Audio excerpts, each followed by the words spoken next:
Hello, what's up guys? So hari ini kita nak buat acah timun. Kita nak repair laptop ACER. So untuk replacement battery, kita gunakan battery for ACER driver set. Alright, jom kita mulakan. So kita tengok lubang-lubang skru tersebut. So kita akan buka semua skru.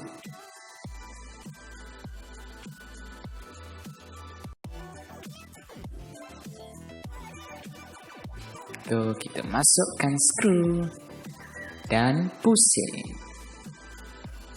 lawan arah jam. Abang, ada nak tanya ni, kalau nak buka laptop guna spanner boleh tak? Itu untuk motor. Dan kita teruskan buka bahagian casing yang besar ni.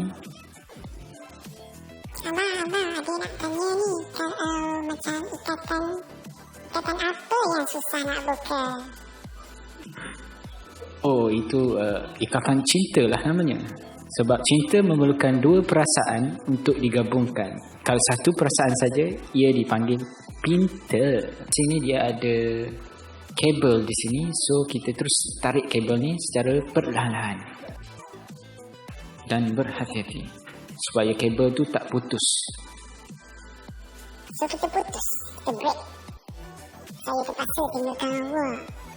Awak terlalu baik untuk saya. And then kita akan ganti bateri yang dah kong si Facoy.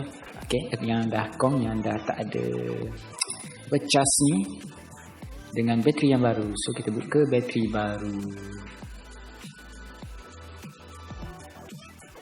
Goodbye bateri lama. Kita terpaksa berpisah sebab awak dah tak ada apa-apa je.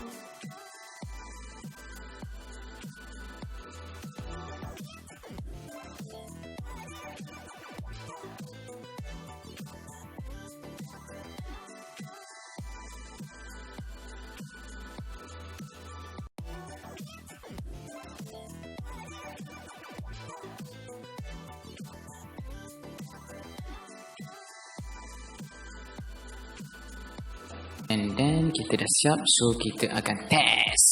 It's testing time. Okay, kita akan onkan, switch the button on. Alright.